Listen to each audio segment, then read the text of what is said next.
Hello there and welcome to Janome Stitch Club UK. My name is Julia and I'm one of the educators at Janome, and the point of this club is to get you stitching, trying different techniques, etc. on your sewing machines. So this month we've got a little Christmas project. I'm going to try and hold this up very carefully, get it in the... So I've gone all out with angel bunting, okay, and this is mainly a reason for us, and if I can just hold up this little one here, to look at some of the decorative edge stitches, okay, which you will have on your machine and what to do with them. You can either do bunting, or if you wanted to, you could just do one little angel just to hang on the tray. A template which you can download from Janome UK on the website. There's a PDF that you can print out, and I'm going to go through the stitches that we can look at to just you know, fancy up that edging. And some of these stitches look so fabulous if you use them in dressmaking as well, but I just wanted to do it on a little project just so you can have a go. If you've got any questions while you're watching this video, then do put them in the comments below and I will get back to you. So why don't we get on with our angels? I'm going to bring you in a bit closer. Okay, and I'm going to start with the first sort of ones, the most obvious ones, okay, which are in the satin stitch section. So here we go. What I'm looking for is this kind of finish here. So this little satin scallop stitch, you'll find this on lots and lots of machines. It's one of the most common. If you've got satin stitches on there, it's going to be one of the most common ones. Even some of the mechanical machines have this stitch too. So once you've actually stitched it out, because this is actually a very close stitch, I mean, I'm using it on felt here, so it is, generally speaking, it will be closer when I put it onto my actual wings. What it means is that you can actually trim right up to the edge on this so that you actually get the shaping in it. And you can do this with different shapes. So if I move along the bus in this section, there's one, sometimes I use this for birds. And I'm going to actually close that stitch length up a little bit here rather than the serving suggestion, so that you get more of the look that it's going to get when we go on to the actual fabric.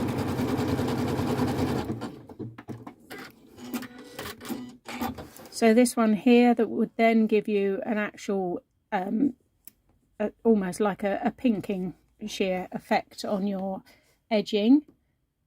Going through, we've also got things like this one. I'm putting pictures up in the side for you. Now this one, I again could trim it right up, but I would trim it up. This is a good one if you're doing something quite complicated, because you're trimming it up straight, but the actual effect that you get because of the stitching when you look at it is that it's giving you that shaping there, but obviously a lot easier to trim than something like that, which takes a bit longer. There's another one as well, that number 18 on here, that until I stitched it out I didn't even realize, because it looks like just the same, almost the same as this one, a scallop one, but actually when you start stitching it out, because of the way it's programmed, you get a wavy edge. So this is a really nice one to use as well. So all of those will be really effective and can be trimmed right up to the edge. There are a couple of others that you might find in your decorative stitches as well. So this one here, decorative 51, where are we? Hang on, got to go all the way through because it's quite a way along. Now this one, very pretty. and quite intricate, and I'm definitely going to use this one for one set of my angel's wings. I'm going to use a few different stitches, if only because I can, and it's a good opportunity. You know, this project is mainly to make it so that we can use as many of these stitches as possible. But again, because it's basically a satin stitch, it means that we're going to be able to trim it up. Now, if you were using this for dressmaking, then what I would also be suggesting is once you've trimmed it up, that you use something like a fray check or fray stop, something like that. This is almost like a little clear glue. I use it on buttonholes as well. And once you've trimmed it, you can then just run this round or paint it on the edge. Sometimes that's easier with a little tiny brush on the edge, and it stops it fraying out. As long as you don't cut into the stitching, you should be fine. But on collars, imagine these on little collars, little white collars on summer shirts and things like blouses and things like that. But also just for edging around cuffs. As I say, they would work really well. So I'm going to go on to my wings here. And I have, same thing as usual, I want this to be stiffer. So what I've actually done is I have bonder webbed 2 pieces of fabric together. This is basically the offcuts of some curtains that I shortened, but I thought this looked rather nice because it was the right colour and it's got that kind of sheen to it as well, which at Christmas basically that's what we want, don't we? We want as much sparkle as possible. So I've drawn my template shape on here, and what I've also added in, as you can see, this template's been used a fair few times as I've been working out. Those lines that I've given you, I've added those on as well. So put it on, fold them up to the line, draw your line, and then fold the next one up and draw your line, just so they're in the same place when you're doing that decorative stitching as well. But the first thing we want to do is actually go around the side. So I'm going to start with that very basic stitch that, as I said to you, that's in the satin section, and I'm going to go around with that one. And I'm not going to do it at 9, this comes up at 9mm, but I'm going to make it just a little bit less, take it down to 7, partly because it's slightly a smaller project, so I think it will look better. So what I'm doing here, and on this occasion I'm not using the open toe foot because my F foot here, and I think you can, let me bring you right in, has got a little red arrow. Now if your F foot just has the arrow, but the arrow is just sort of etched into the foot, what you can do is maybe put a little blob of you know, a Sharpie or something like that just to mark it. I find it really helpful to be able to see, because this is what I'm going to use to follow this line round, because this stitch is going to be going either side, okay, and I don't want that to put me off keeping this line as I go round. So I've got my pivot on, which means I'm all right here because I'm pretty much straight, but as I get up to this curve I'm going to want to start doing a couple of lift and turns, so I've put my pivot on for that. If you've got a knee lift, you might want to use that. So as I'm starting to lose my line now, I make sure I stop with the needle to the outside edge before I then turn. And this is always the rules when you're doing anything like this. If you're doing satin stitching, we've done quite a lot of applique projects, haven't we? If the curve is on the outside, then you stop on the outside. If the curve is on the inside, then you want to stop on the inside. So if the curve is coming like that, then you stop on the inside. Okay.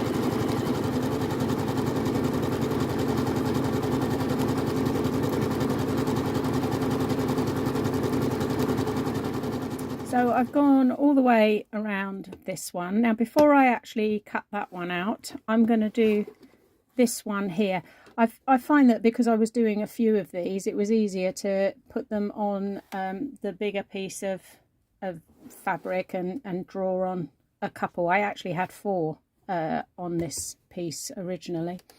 So I'm going to look at one of the other stitches that we did. I'm going to look at this one here.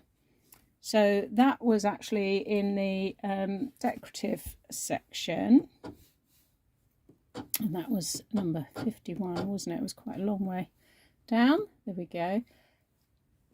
When you are looking at these stitches, do make sure that the scallop is going the right way, or you might have to either turn your work around, or if you have the memory button, and I'll put a little picture in the corner, you can press that, not the mirroring button, too many M's, you can press that and it will just flip it to the other side. Okay, so just double check on that when you're thinking about doing these sorts of things, that you're on the right side and going in the right direction. So I'm actually going to take that stitch length down on this stitch very slightly, because it's not actually stitching out just as a satin stitch. So when I did my sample, I thought it could be a lot closer together, especially given that I want to trim it up. So I've taken it down to 2 as my stitch length. The serving suggestion was 2.5, I think. So I'm not going to go too fast with this one because it's a slightly more complicated stitch, so I just want to give the machine time to actually do it. If you find that you're getting, you know, it's starting to look a bit messy or something, sometimes that's more about you, that you're either going too fast. Let the machine have time to do what it's supposed to do. Also, don't push and pull. Now I've got my pivot on, so I've lost my line. So again, if you start pushing and pulling the fabric, especially when you're working with a shape like this, what you're going to find is that you are then going to distort that stitching, because obviously the machines can't fight you on it.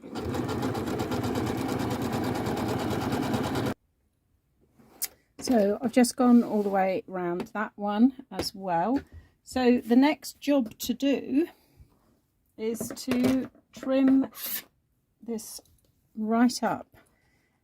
Okay, now I'm going to come out a wee bit because I need to be able to see what I'm doing. Otherwise I'm in danger of cutting fingers off because I've got the camera in between me.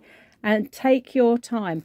Bizarrely enough, I find very often that the bigger scissors are better, and I also find that if I move the actual fabric, these are super sharp scissors anyway, but if I move the fabric rather than the scissors, it's much easier.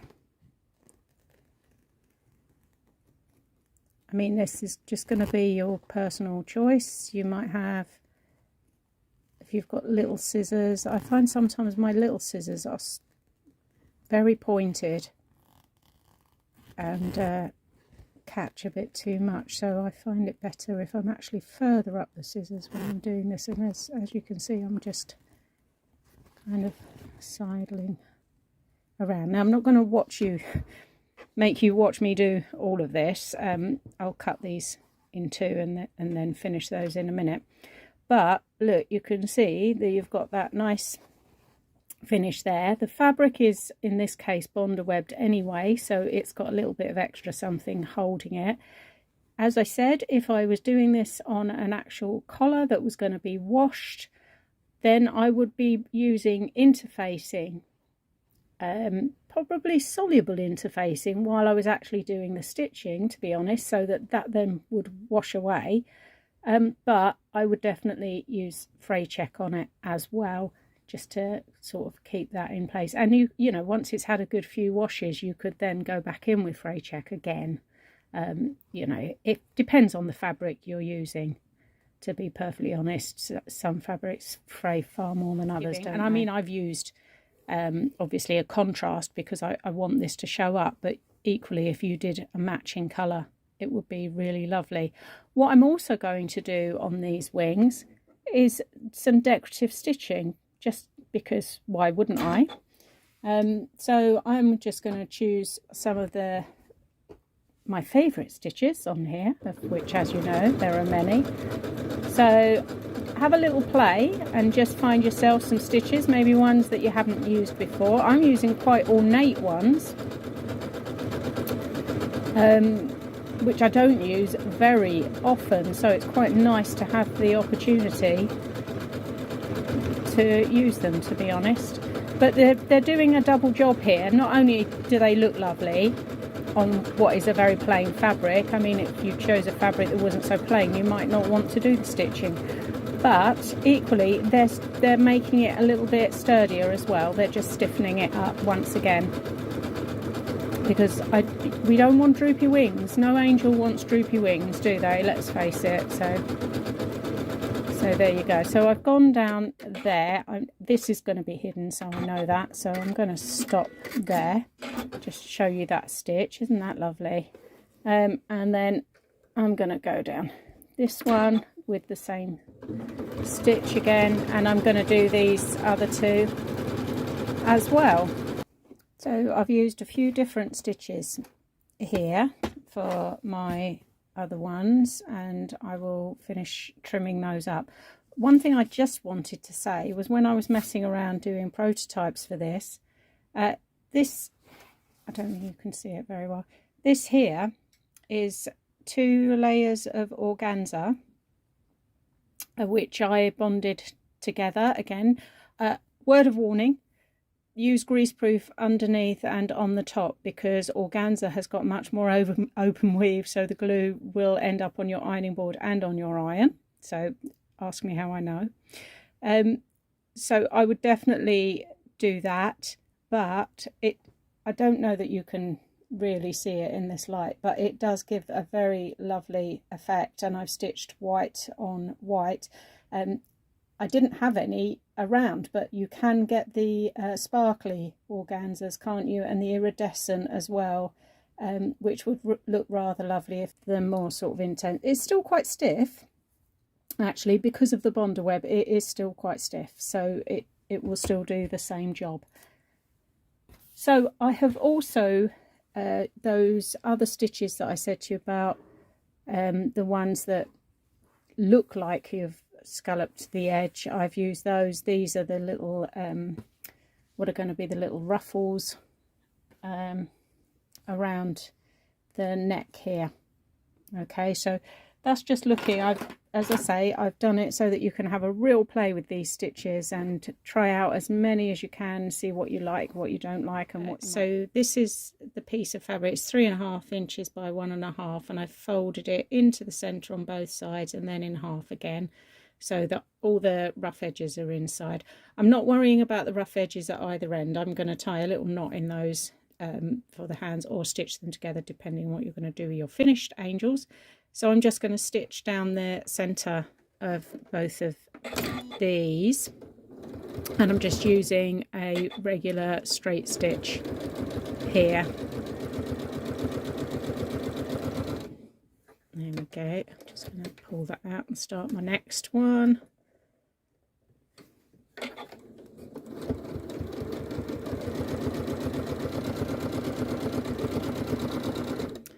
Okay, so that's done, because I need those arms done so that I can actually put them inside here before I actually stitch my body together. So to make the body of the angel, you've got the template piece here, and I've got two 6-inch squares.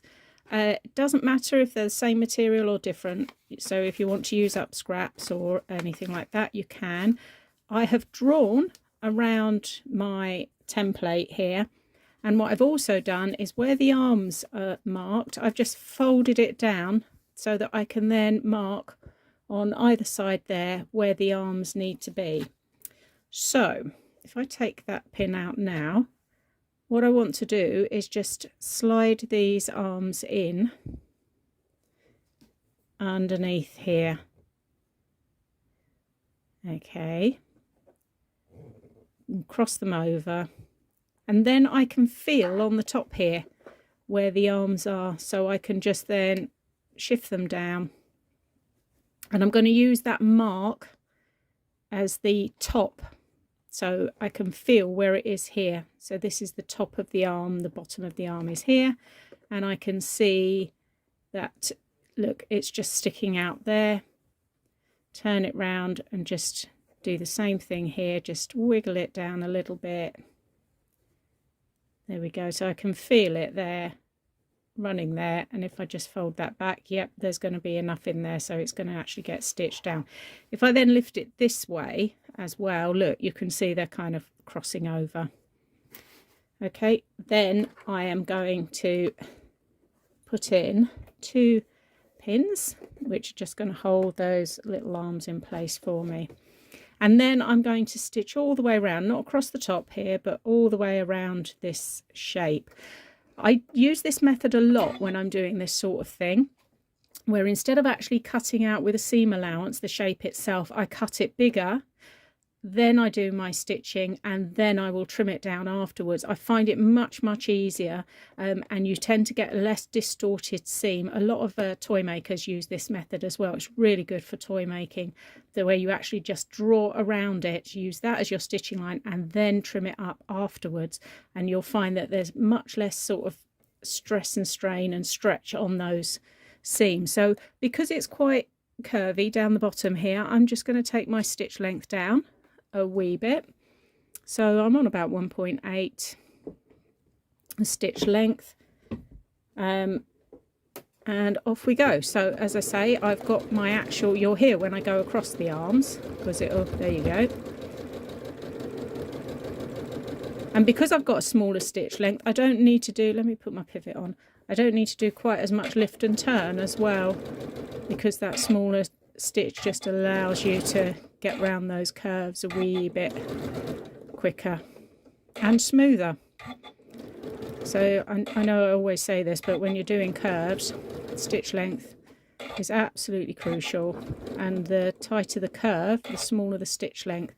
I also think it's really helpful when you're stuffing things, because obviously the gaps between the stitches are much smaller, so your stuffing's not going to fall out. It's not going to matter on something like this, but certainly when you're stuffing toys, the smaller stitch makes a difference. So going all the way around there, a couple of lifts.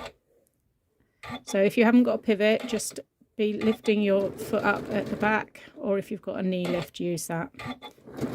And then once we get up here, we're on the straight. There we go.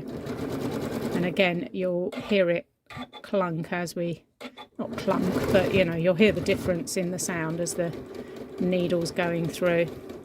And then I'm just going to little back tack at the beginning there. So if I take those pins out, this is our angel's body done, and I'm going to cut 1/4 inch across the top, and then less than 1/4 inch, more like 1/8 of an inch around here. If you cut your curves quite close on things like this, then you don't need to do all that clipping, and certainly for this project it's not going to, we don't need to worry about the strength of these seams in the same way as if this was sort of on a clothing thing. And one thing you must remember is do clip into these little bits here where the scalloped edge is. And before I turn it through, I'm just going to fold down that top edge. If you've got your iron handy, just press it, but if not, just do run along with your nail just to give that a turn. It'll just make it easier to find that turn if you want to neaten it up later. And then we can turn it through. The arms will pop out, and then I'm just running my finger around the bottom scallops there. So that's our basic angel made.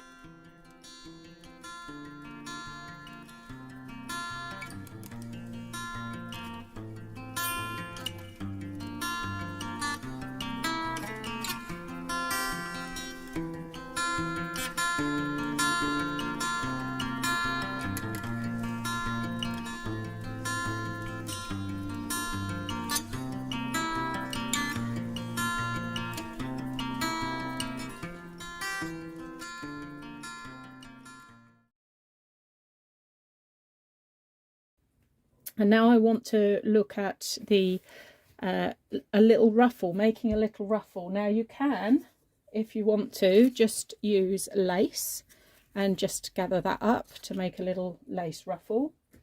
But I thought, as we're on the subject of these edging stitches, then it might be nice to have a little look at something on there. So the one I wanted to look at is, I've got this is in my quilt stitches on here, and some of you may have this on your machine. I might pop it in the just below if I can find the numbers on a couple of models. But if you go through, you may have, this is the serpentine, this curly S, but if you continue through and you see one like this, where it is literally just one curve, this is what you get. Okay, and this stitch is a very interesting one. Well, I personally think it's very interesting, because this is brilliant if you want to do a lovely scalloped hem in the actual fabric.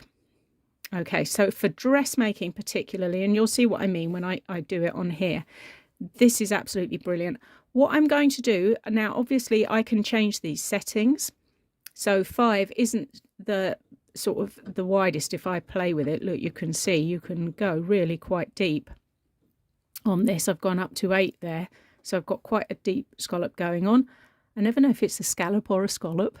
I think one is a shellfish and the other is a technical term for sewing of a certain hem. But anyway, can I have answers please in the comments? So I can also take my stitch length, close it up a bit, because this is quite a small little project I'm working on. I don't necessarily want a big old curve going on.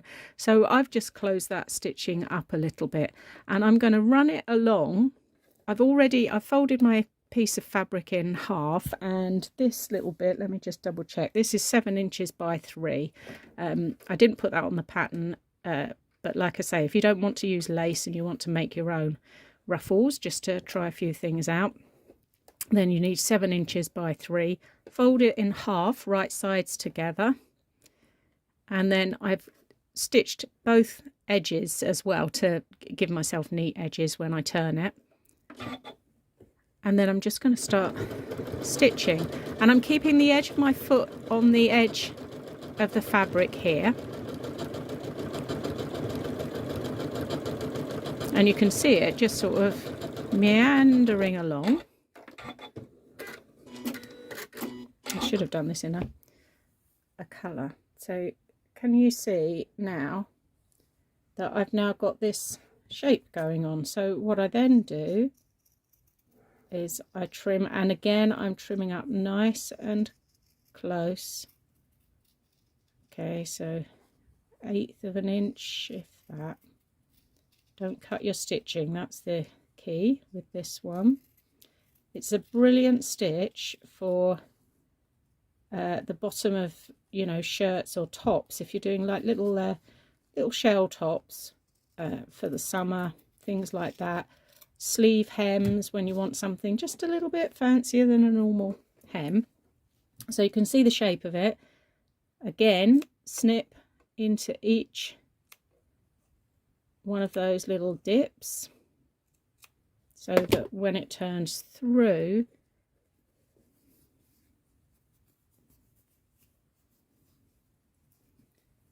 you can just run. Again, I tend to just use my nail for this.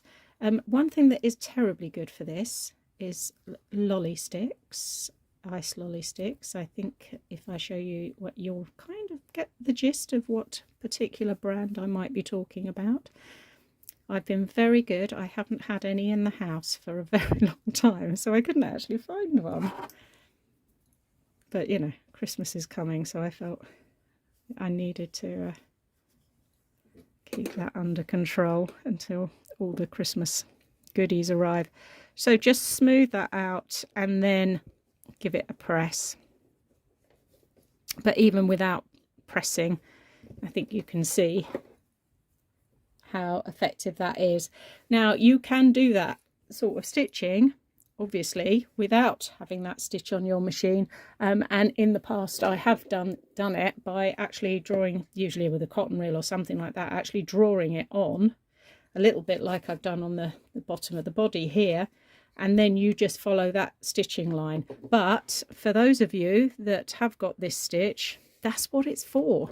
And it makes, like I say, for dressmaking, or if you imagine you were, I realise this is the wrong side, but if you were going to do something like on a quilt and you wanted to do a scalloped edge all the way around a quilt as well, this definitely is a bit of a time saver.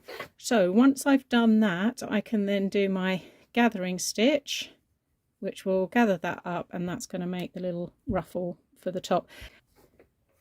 So to make the little face, I've got 2 pieces of felt here, and I have drawn around the template, and then I've taken my stitch length down and I've just gone a straight stitch, tiny straight stitch all the way around there, and then I can trim it up. And again, I'm going in quite close here so that I don't need to clip any curves or anything like that. Okay, and then I'm going to pull it out so that when I make this snip, it only goes through one layer of felt, and then I can go in and make it a bit bigger. This is going to be the back of the head, so it's not going to be seen, so I can turn that through.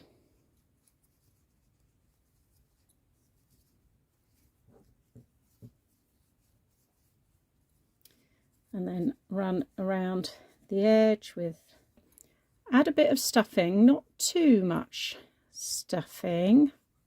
I wouldn't normally sew this up with the black thread, but I'm going to just sew this up quickly because I want to show you how to do the face. So I've got a knot in the end. As you can see, this is going to make it look like some kind of Halloween Halloween costume, isn't it, on the back? Look at this. Don't ever put me in surgery. But I want to get to the next bit, frankly, to show you what to do. So having sewn this up, obviously you will do a much neater job than me, is the eyes. Now you can either do French knots, but I've gone with these little beady eyes, and this is a top stitch, so it's going to be nice and strong. So I've gone in where I want the eye to be, and then get the little bead. Oh, here we go.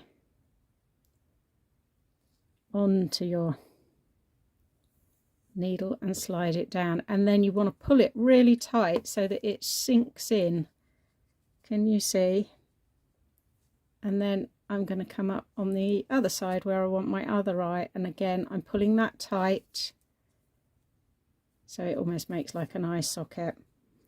And then once I've done the 2 eyes, I can then just go back in and do a little smiley mouth as well. Okay, as I say, I'm hoping that you'll do a much better job. We can get our angel back, and I'll quickly show you how I put the little beads on for the hands. Actually, you can tie them in a knot, which I have done on my sort of prototypes. Hang on, where is she? I did one, I'll put a little picture in the corner, where I tied it in a knot, but actually I think the little beads do look rather nice. So I've got my glue gun on, and I'm just going to fold it in half and in half again so I can make it quite small. These, I have no idea what size these beads were, but you're going to need something with a reasonable size hole, and then as I get it in, I'm then just going to keep twisting it, and as you twist it, it should pop out the other side. Eventually you'll see, look, that you'll be able to get a pin in and just grab that. You can, if you want to, when you're doing these, you could use just ribbon or twine. You know, you get that stripy twine, don't you? So that's often quite nice as well. Like I say, I've got my glue gun on, so I've kind of measured. Yep, that's about right. I'm just going to take it back a tiny bit and then just put a little blob of glue, tiny little blob there, and then pull that up so the glue is sort of inside here as well, and that's just going to hold that in place, and then I can trim that off. So that's going to be the hands. Okay, and I'll do the same on the other side. So let's finish this one off. So we've got the ruffle on there, and here's the wings. So it's going to sit here.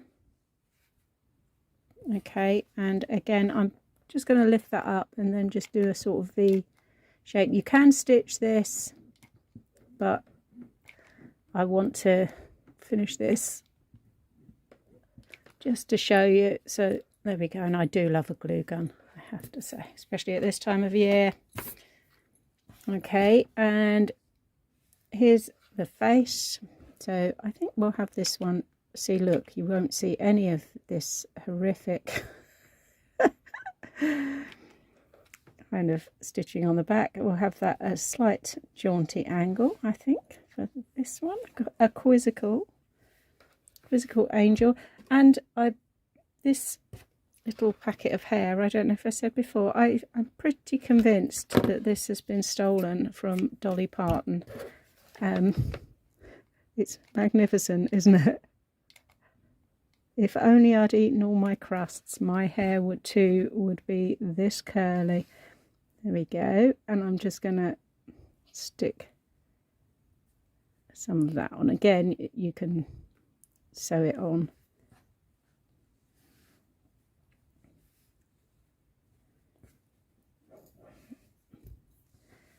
There we go.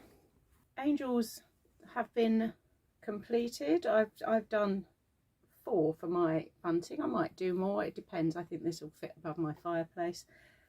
If you didn't want to do them as angels, just a thought actually, you could do them as little tooth fairy. I thought this because my grandson's just lost another tooth, so you could just give them a little bag or a basket or something to hold, couldn't you, for them to put the tooth in. But anyway, hope you have fun making those and have a little look at those stitches. And that's it for this month. If you want to give a little thumbs up or let me know if this is the sort of thing you're enjoying, and also if you want to subscribe, you'll get notifications of every time we drop a video, and there are lots and lots of videos for you to watch. So I hope you have a good holiday season, and I will see you at the end of December.